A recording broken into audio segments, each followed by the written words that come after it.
हमने उम्मीद रखी थी कि हम तालियों की गड़गड़ाहट का आप सबसे उम्मीद रखने के लिए कहेंगे, लेकिन आपके हाथ की करतल ध्वनि ने इस पूरे वातावरण को स्पंदित कर दिया। एक बार जोरदार तालियां इस खूबसूरत अभियान के आरंभ की।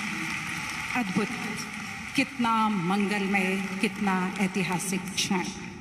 और अब संपूर्ण विश्व में लोकप्रिय अंत्योदय योजना को और उसकी भावना को हम सबके जीवन में भरने वाले हमारे माननीय प्रधानमंत्री श्री नरेंद्र मोदी जी से हमारा करबद्ध अनुरोध है कि आप अमृता हॉस्पिटल एवं संपूर्ण राष्ट्र को लेकर हम सभी के साथ अपनी दूरदर्शिता को साझा करें।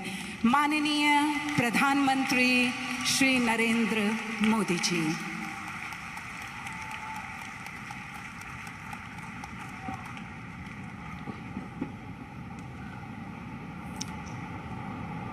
अमृता अस्पताल के रूप में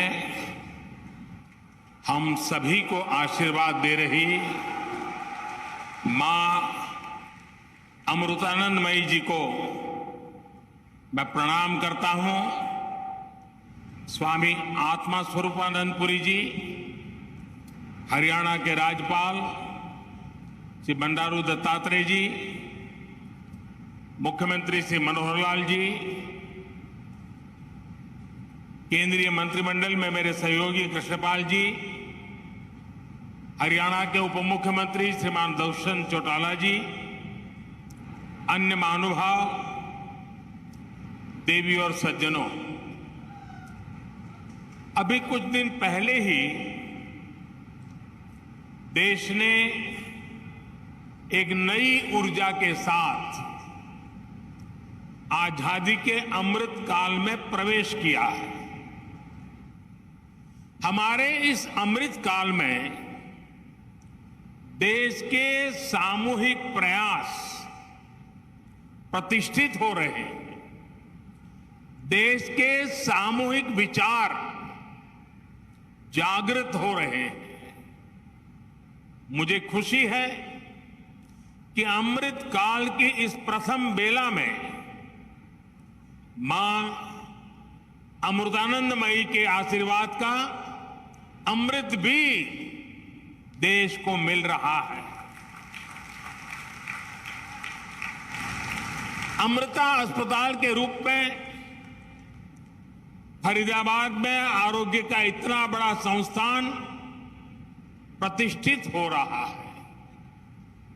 ये अस्पताल बिल्डिंग के हिसाब से, टेक्नोलॉजी से जितना आधुनिक है, सेवा, संवेदना और आध्यात्मिक चेतना के हिसाब से भी उतना ही अलौकिक है। आधुनिकता और आध्यात्मिकता, इसका ये समागम गरीब और मध्यम वर्ग के परिवारों की सेवा का उनके लिए सुलभ, प्रभावी इलाज का माध्यम बनेगा। मैं इस अभिनव कार्य के लिए, सेवा के इतने बड़े महायज्ञ के लिए पूज्य अम्मा का हृदय से आभार व्यक्त करता हूं। स्नेहं तिन्ने, कारुण्य तिन्ने, सेवन तिन्ने, त्याग तिन्ने, पर्यायमाण अम्मा।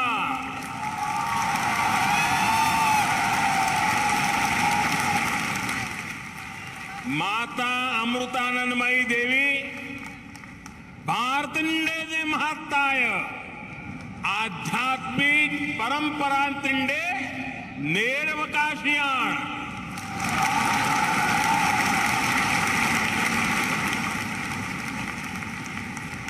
हमारे यहां कहा गया है, अयम निजः परो वेति गणना लघु चेतसाम उदार चरितानाम तु वसुधैव कुटुंबकम। इन महाउपनिषद आशयमाण अम्मयुळे जीविता संदेशम।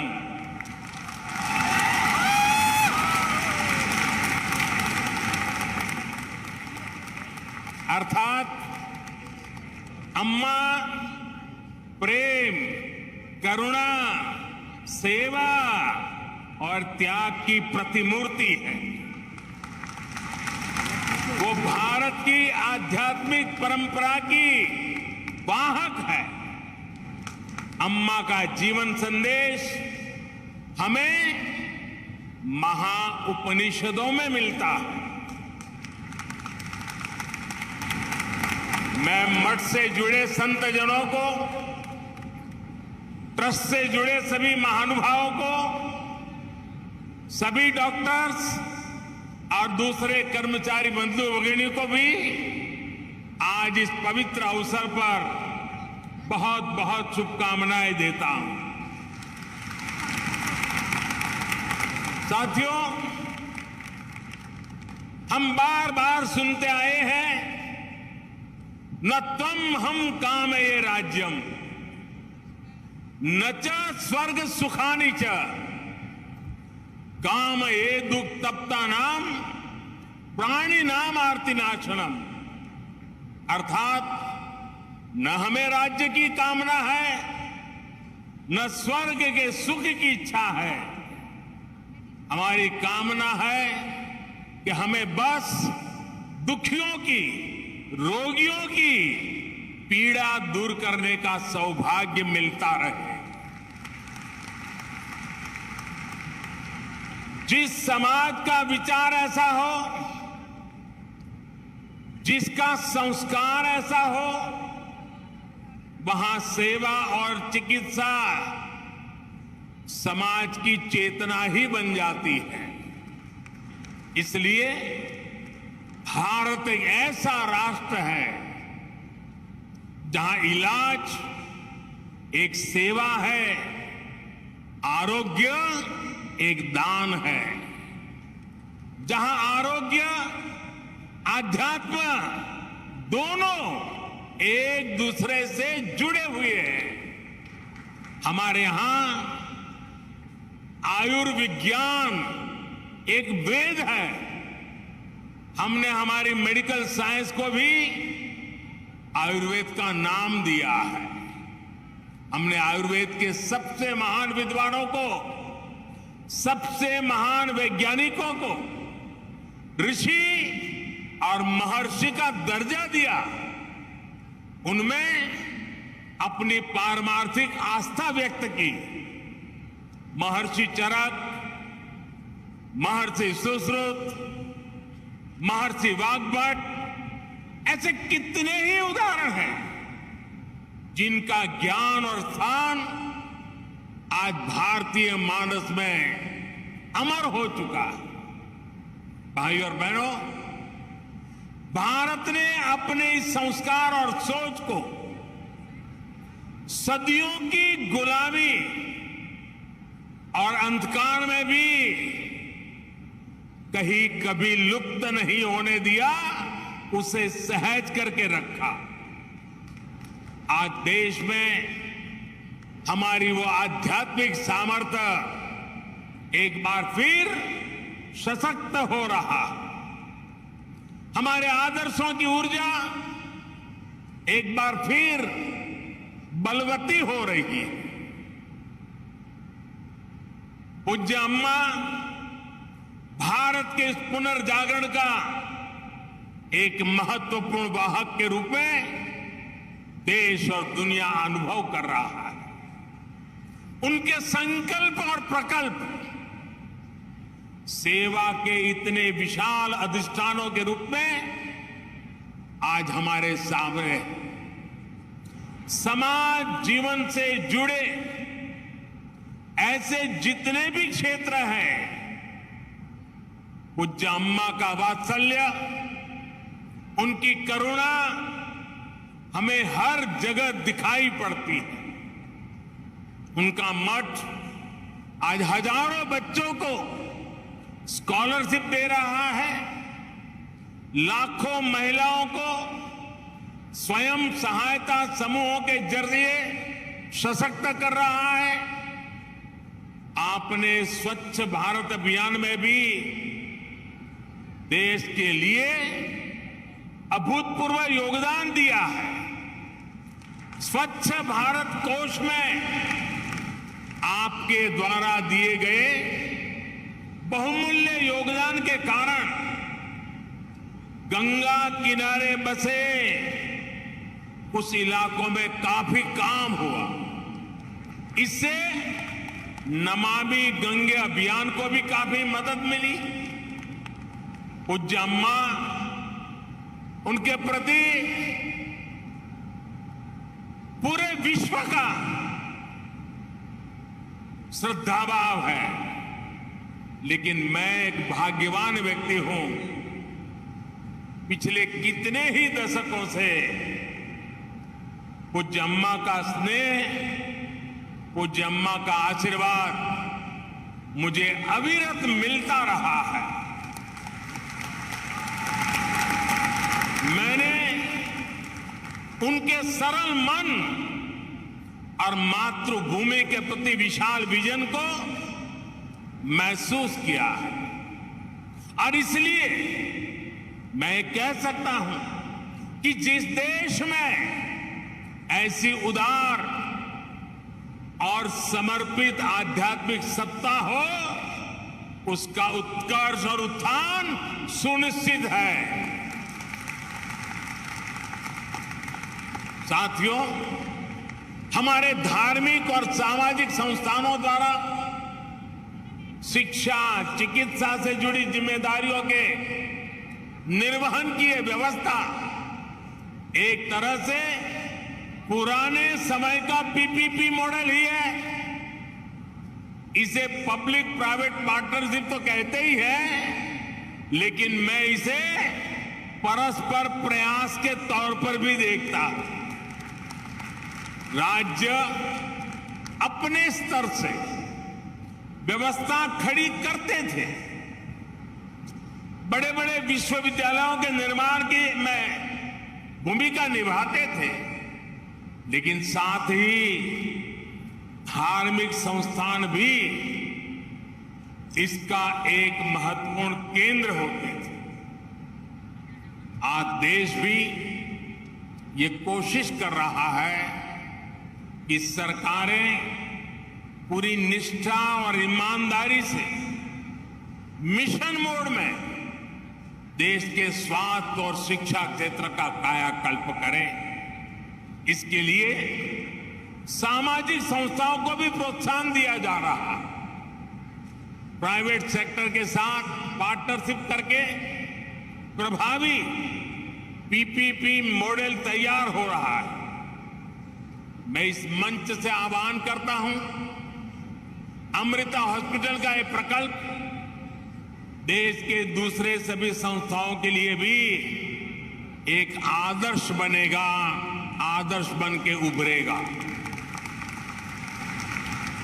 हमारे कई दूसरे धार्मिक संस्थान इस तरह के इंस्टीट्यूट चला भी रहे, कई संकल्पों पर काम कर रहे हैं।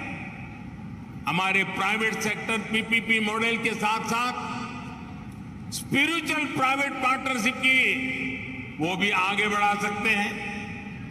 ऐसी संस्थाओं का संसाधन उपलब्ध करवाकर उनकी मदद कर सकते हैं। साथियों, समाज के हर वर्ग, हर संस्था, हर सेक्टर के प्रयास का नतीजा होता है। ये हमने कोरोना के इस काल में भी देखा है। इसमें भी जो स्पिरिचुअल प्राइवेट पार्टनरशिप रही है, आज उसका मैं विशेष रूप से जिक्र करूंगा।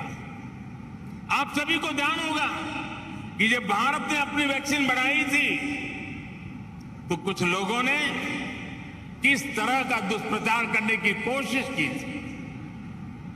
इस दुष्प्रचार की वजह से समाज में कई तरह की अफवाहें फैलने लगी। लेकिन जब समाज के धर्मगुरु, आध्यात्मिक गुरु एक साथ आए, उन्होंने लोगों को अफवाहों पर ध्यान न देने को कहा और उसका तुरंत असर भी हुआ। भारत को उस तरह की वैक्सीन हेसिटेंसी का सामना नहीं करना पड़ा जैसा अन्य देशों को देखने को मिला। आज सबका प्रयास की यही भावना है जिसकी वजह से भारत दुनिया का सबसे बड़ा वैक्सीनेशन कार्यक्रम सफलतापूर्वक चला पाया। साथियों, इस बार लाल किले से मैंने अमृत काल के पंच प्राणों का एक विजन देश के सामने रखा है। इन पंच प्राणों में से एक है गुलामी की मानसिकता का संपूर्ण त्याग। इसकी इस समय देश में खूब चर्चा भी हो रही है। इस मानसिकता का जब हम त्याग करते हैं तो हमारे कार्यों की दिशा भी बदल जाती है। यही बदलाव आज देश के हेल्थ केयर सिस्टम में भी दिखाई दे रहा है। अब हम अपने पारंपरिक ज्ञान और अनुभवों पर भी भरोसा कर रहे हैं, उनका लाभ विश्व तक पहुंचा रहे हैं। हमारा आयुर्वेद, हमारा योग आज एक विश्वसनीय चिकित्सा पद्धति बन चुका है। भारत के इस प्रस्ताव पर अगले वर्ष पूरा विश्व इंटरनेशनल मिलेट ईयर मनाने जा रहा है। मोटा धान, मेरी अपेक्षा रहेगी कि आप सभी इस अभियान को भी इसी तरह आगे बढ़ाते रहें, अपनी ऊर्जा देते रहें। साथियों, स्वास्थ्य से जुड़ी सेवाओं का दायरा केवल अस्पतालों, दवाओं और इलाज तक ही सीमित नहीं होता है। सेवा से जुड़े ऐसे कई कार्य होते हैं जो स्वस्थ समाज की आधारशिला रखते हैं। उदाहरण के लिए स्वच्छ और शुद्ध पानी तक सामान्य से सामान्य नागरिक की पहुंच, ये भी ऐसा ही महत्वपूर्ण विषय है। हमारे देश में कितनी ही बीमारियां केवल प्रदूषित पानी से ही पैदा होती रही है।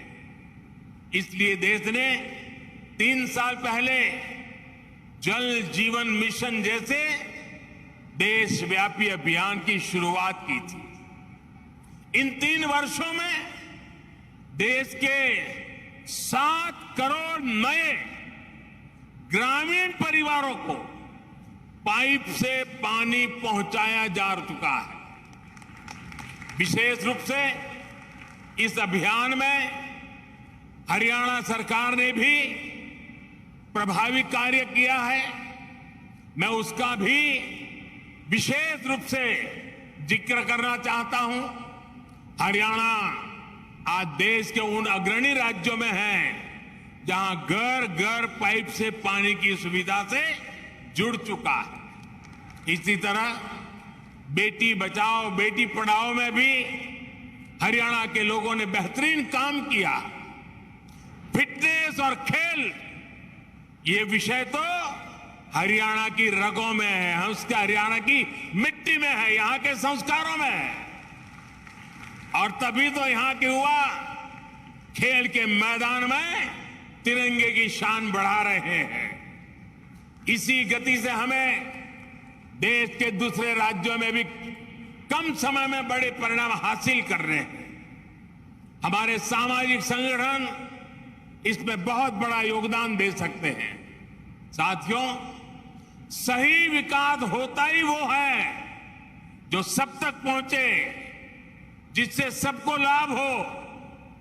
गंभीर बीमारी के इलाज को सबके लिए सुलभ कराने की ये भावना अमृता अस्पताल की भी है।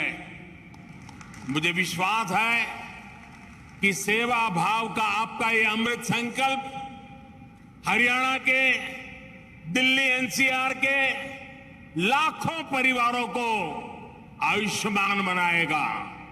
एक बार फिर पूज्य अम्मा के श्री चरणों में प्रणाम करते हुए, आप सबका हृदय से अभिनंदन करते हुए अनेक अनेक शुभकामनाएं। बहुत बहुत धन्यवाद।